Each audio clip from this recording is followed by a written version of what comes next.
Let's head straight to the big development in the advertising world. It was just months ago when we witnessed one of the biggest takeovers in Indian advertising, with Anil Ambani offloading significant stake in his advertising company Mudra to the US communications conglomerate for a staggering 700 crores. Omnicom was eyeing a majority stake in Mudra for some years now, and with this takeover, their India strategy is en route. And now the big boys are finally rolling with a completely new structure for Mudra. Mudra will now be called the DDBMudra Group. Here's a complete lowdown on how the new structure looks, the big makeover, and all that they have planned for the next few years.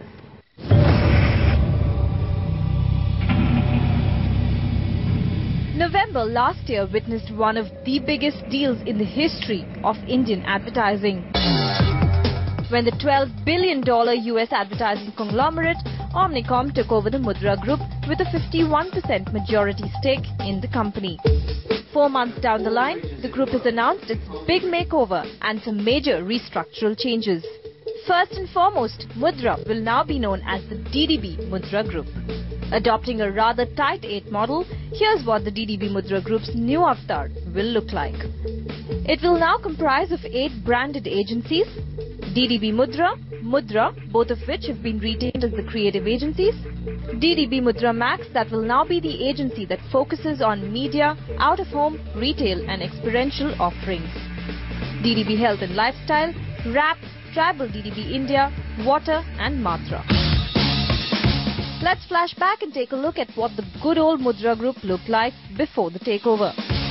The group was then divided into 4 verticals, namely Mudra India, DDB Mudra, Mudra Max and Ignite Mudra.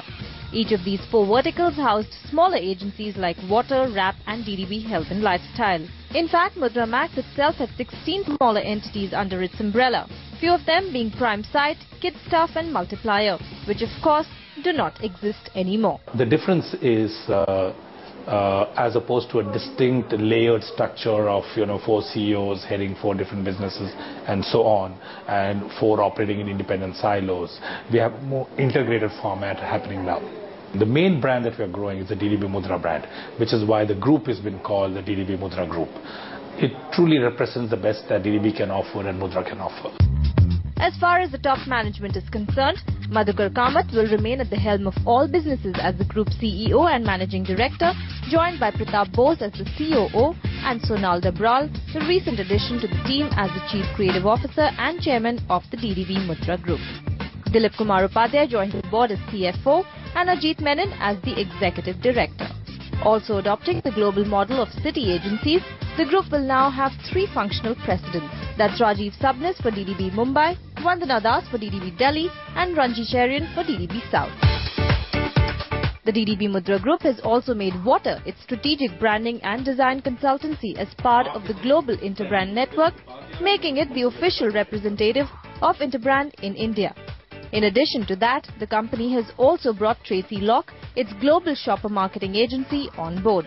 Tracy Locke, part of the DDB Worldwide Network, is entering India as the shopper marketing arm of DDBMudra Max and will also look at India as its gateway to the Asian region. And to get more clarity on this new structure, Brand Equity caught up with John Zegler, Chairman and CEO of the DDB Group, APAC, India and Japan.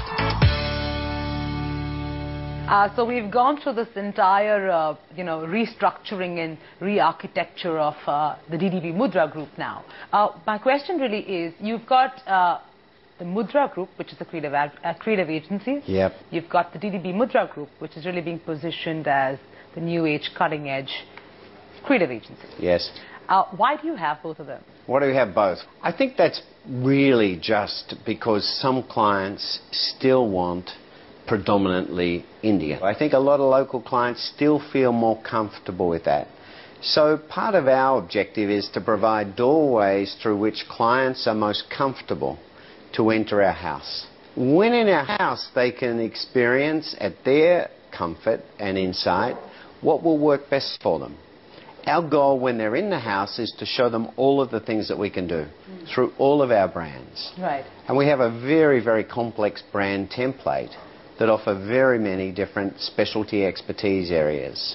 So Many clients really have to go on a journey of understanding and looking and seeing what those brands do before they're comfortable getting out of what they have traditionally used and getting into something that's very new. Tell me, you have two separate teams working for both these agencies? Yes.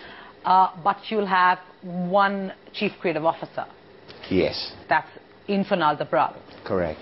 And you'll have the same top management running both these agencies? Yes. Isn't that very, very odd? I don't think so. If you're a Pepsi beverage and you're selling carbonated versus a fresh juice, there's a very different consumer profile about what's being bought. In our case, the connectivity of Sonal overseeing all of the elements of the business is really aimed at evolving all of the elements that we provide for clients to be at the absolute best possible level. This is also because of the fact that you Yes. currently own only 51% and, things might drastically change when in tranches or a period of a few years, you get complete control of the group. It could, but I think that change will be more driven by the needs of our clients. If our clients select and want to use one of our particular brands more than the other, that brand will grow and strengthen. Tell me, when you did a SWOT of the previous structure that Mudra was following, what are the biggest weaknesses you saw in the model? And what are the biggest concerns for you now that you have done a facelift of sorts for the structure? What is the biggest concern you see going forward in terms of sheer challenges of execution? I think from our point of view, being honest, the biggest challenge that Mudra had is the same as what most agencies today still have. It is the siloed nature of the business, the disconnection of the human interaction. Okay. And what we've really tried to do is to keep a clearer focus on the discipline skills, but create an environment where those people work together seamlessly. And we've now done that to very high degrees in some other markets.